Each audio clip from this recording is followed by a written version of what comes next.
Morning మ్యాగజైన్కి స్వాగతం. ప్రముఖ దినపత్రికలు వస్తున్న వార్తలు వెనకాల జరుగుతున్న పరిణామాలు చూద్దాం.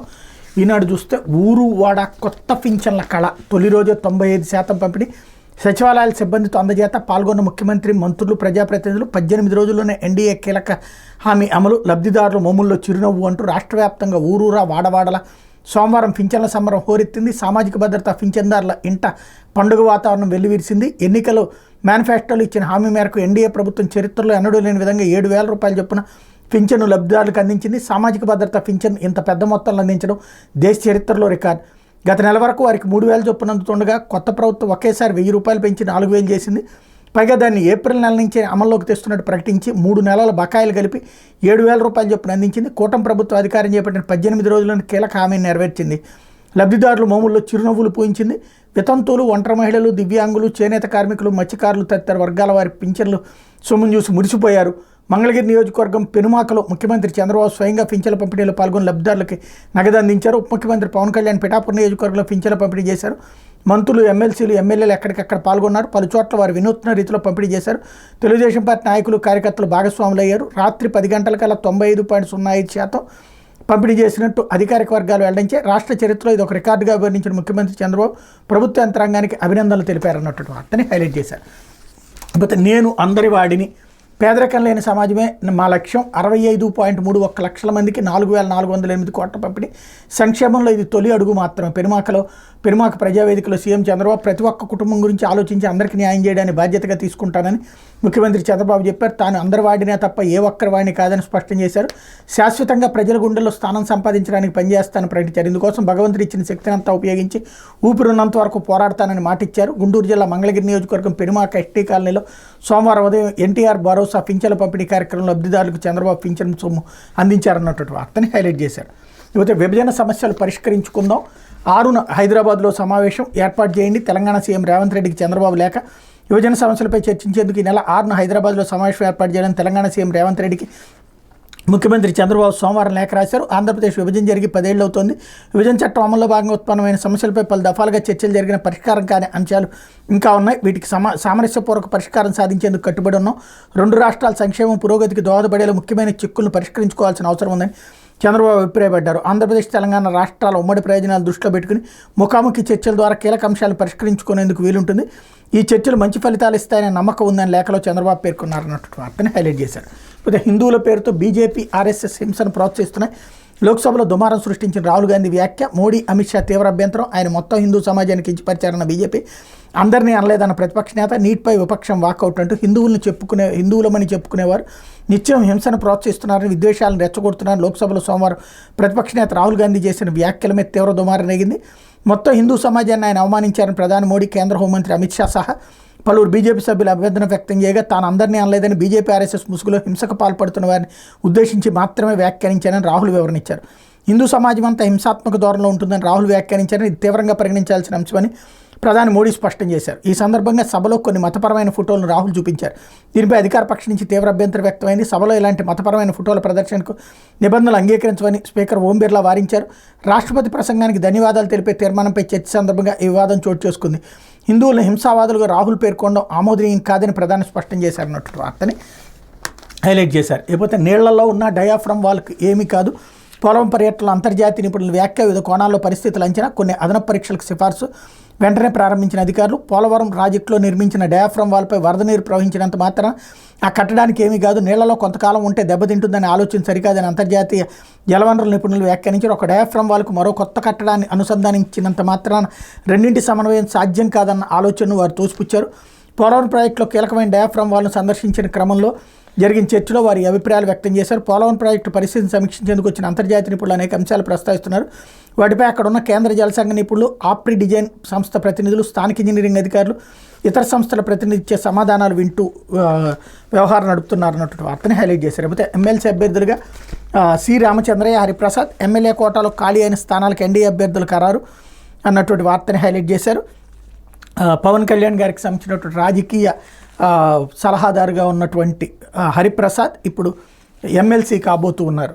ఇకపోతే అమల్లోకి వచ్చిన కొత్త నేర చట్టాలు, ఎఫ్ఐఆర్ నమోదైన 3 ఏళ్లలోగా కేసుల పరిష్కారం కేంద్ర మంత్రి అమిత్ షా వెల్లడించారన్నటువంటి వార్తని ఇక్కడ ప్రధానంగా హైలైట్ చేశారు. లేకపోతే అప్పుల కుప్పగా విద్యుత్ సంస్థ ఎన్నడూ లేనంతగా 1.2 లక్షల కోట్లకు చేరిన రుణభారం ఈ పరిస్థితికి దారితీసిన కారణాలపై చర్చించిన సీఎం చంద్రబాబు గత వైకాపా ప్రభుత్వ అసంబద్ధ నిర్ణయాలే కారణమన్న అధికారులు. జగన్ అప్పుల తీరి ఇంధన శాఖను నిండా ముంచింది.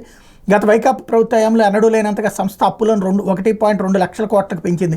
ఈ పరిస్థితి నెలకొనడానికి దారితీసిన కారణాలపై సచివాలయంలో మొదటి బ్లాక్లో ట్రాన్స్కో, జెన్కో, డిస్కంలో ఉన్నతాధికారులతో ముఖ్యమంత్రి చంద్రబాబు సోమవారం సమీక్షించారు. గత ప్రభుత్వం స్వల్పకాలిక ఒప్పందాల ద్వారా 5 ఏళ్ల వ్యవధిలో బహిరంగ మార్కెట్లో కొనుగోలు చేసిన విద్యుత్ ఎంత, ఆ పరిస్థితి ఎందుకు వచ్చింది, సంస్థపై అప్పుల భారం పెరగడానికి కారణాలేంటి తదితర అంశాలపై సీఎం అధికారులను వివరాలు అడిగి తెలుసుకున్నారు. ఇంధన శాఖపై ఈ నెల 8న శ్వేతపత్రాన్ని విడుదల చేయాలని ప్రభుత్వం భావిస్తున్న నేపథ్యంలో ప్రధానంగా సంస్థ ఆర్థిక అంశాలపై సమీక్షించారు.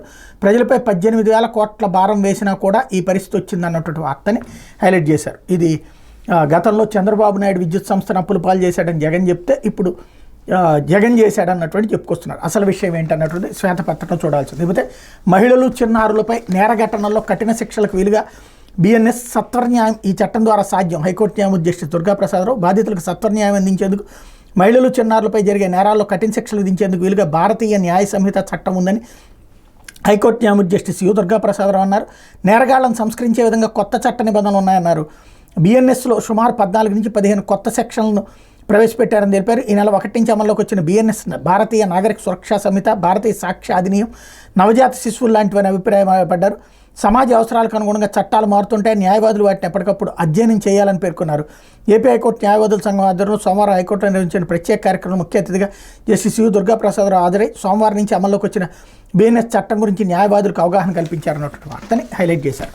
ఇకపోతే సాక్షి చంద్రబాబు పెన్షన్లపై ఇన్ని అబద్ధాలా అంటూ సచివాలయాలు వాలంటీర్ ద్వారా ఇంటింటికి పెన్షన్ విధానం తీసుకొచ్చింది వైఎస్ జగన్మోహన్ రెడ్డి కాదా, పెన్షన్ల కోసం ఎవరి హయాంలో ఎంత ఖర్చు చేశారంటే అంటూ నెలకు సగటున చేసిన ఖర్చు టీడీపీ హయాంలో 400 కోట్లు, వైఎస్ఆర్సీపీ 1968 కోట్లు, ఏడాదికి చేసిన ఖర్చు టీడీపీ 4,949 కోట్లు, వైఎస్ఆర్సీపీ 23,556 కోట్లు, మొత్తం 5 ఏళ్లకు చేసిన ఖర్చు టీడీపీ 24,744 కోట్లు 2014-19 మధ్యలో, ఇప్పుడు 83,526 కోట్లు 2019 నుంచి 24 వరకు అన్నటువంటిది లెక్క చెప్పుకొచ్చింది.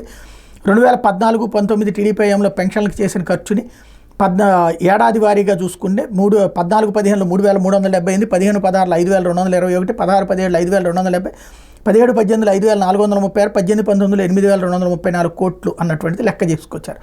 అలాగే వైసీపీ హయాంలో 19-20లో 14,000 కోట్లు, 14,438, 20-21లో 16,547 కోట్లు, 21-22లో 17,972 కోట్లు, 22-23లో 17,865 కోట్లు, 23-24లో 21,827 కోట్ల రూపాయలు ఖర్చు పెట్టామన్నటువంటి విషయాన్ని చెప్పుకొచ్చారు. ప్రతి 2,000 మంది జనాభాకు సచివాలయాన్ని ఏర్పాటు చేస్తూ 1.34 లక్షల మందికి శాశ్వత ఉద్యోగాలు ఇచ్చింది వైఎస్ జగన్మోహన్ రెడ్డి కాదా, సూర్యోదయానికంటే ముందే అవ్వాతాతలు, అక్కలు సహా ప్రతి లబ్ధిదారులకు వాలంటీర్ల ద్వారా ప్రతి ఇంటికి పెన్షన్ అందించే వ్యవస్థను తీసుకొచ్చింది వైఎస్ జగన్మోహన్ రెడ్డి కాదా, గతంలో 14 ఏళ్ళు ముఖ్యమంత్రిగా మీరు చేసినప్పటికీ ఇంటింటికి పెన్షన్లు అందించే ఆలోచన ఎప్పుడైనా వచ్చిందా, కనీసం సచివాలయ వ్యవస్థ లాంటి ఆలోచన ఎప్పుడైనా చేశారు, 2019 ఎన్నికలకు 2 నెలల ముందు వరకు అప్పటి మీ ప్రభుత్వం ఇచ్చే పెన్షన్ 1,000 రూపాయలే, ఇది అవునా కాదా, ఆ పెన్షన్ని వైఎస్ఆర్సీపీ 3,000కు పెంచిన విషయం వాస్తవమా కాదా అన్నటువంటి వార్తని హైలైట్ చేశారు. నిజమే, అప్పుడు 2,000 రూపాయలు కూడా చంద్రబాబు టైంలోనే చేశారు.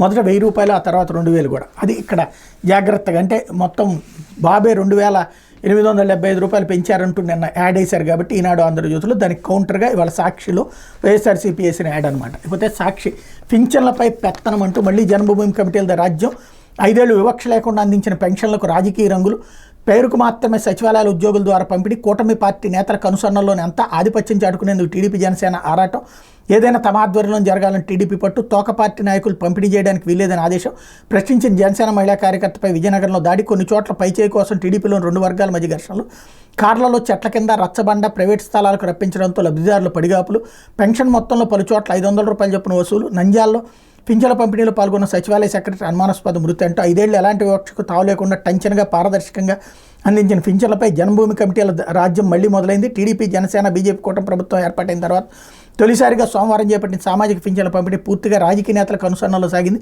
ఇంటి వద్ద అందించాల్సిన పెన్షన్లను కొన్ని చోట్ల చెట్ల కింద, రచ్చబండ వద్ద ప్రైవేట్ స్థలాలు ఇస్తామని తిప్పడంతో ఇబ్బంది పడ్డారన్నటువంటి వార్తను హైలైట్ చేశారు. అట్లాగే వాలంటీర్లతో పని లేకుండా పింఛన్ల పంపిణీ, వ్యవస్థలతో పనిచేస్తే ఎలా ఉంటుందో చూపించాం, వాలంటీర్లు 100 రూపాయలు తీసుకునే వాళ్ళు పింఛన్ల పంపిణీలు deputy CM Pawan Kalyan statement కూడా ఇక్కడ హైలైట్ చేశారు. ఇకపోతే సభలో హిందూ కాక అంటూ హిందువులమంటూ హింసాద్వేషాల వ్యాప్తి లోక్సభలో రాహుల్ వ్యాఖ్యలతో మారు హిందూ సమాజంపై తీవ్ర వ్యాఖ్యలు ప్రధాని నరేంద్ర మోడీ వెంటనే క్షమాపణలు చెప్పాల్సిన కేంద్ర హోంమంత్రి అమిత్ షా. హిందువులంటే మోడీ, బీజేపీ, ఆర్ఎస్ఎస్ అయిన రాహుల్ గాంధీ మోడీ ఆత్మతో పరమాత్మ నేరుగా సంప్రదిస్తాడట, తనను దేవుడే పంపాడని ఆయనే స్వయంగా చెప్పుకున్నారని ఎద్దేవా.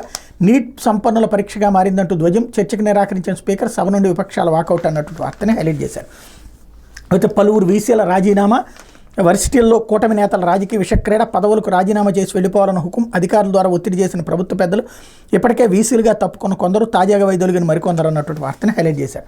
అయితే రాష్ట్ర వ్యాప్తంగా 3 రోజుల వర్షాలు, ద్రోణి ప్రభావంతో వచ్చే 3 రోజులు రాష్ట్ర వ్యాప్తంగా వర్షాలు కురుస్తాయని వాతావరణ శాఖ తెలిపింది. ఏపీ, యానాం మీదుగా నైరుతి, పశ్చిమ గాలులు వీస్తున్నాయని తెలిపింది. వీటి ప్రభావంతో పలు చోట్ల పిడుగులతో తేలికపాటి నుంచి మోస్తరు వర్షాలు కురుస్తాయని పేర్కొంది. కోస్తాంధ్రలో తీరం వెంబడి గంటకు 40 కిలోమీటర్ల వేగంతో ఈదురుగాలు వేస్తాయని తెలిపింది. మత్స్యకారులు అప్రమత్తంగా ఉండాలని సూచించింది.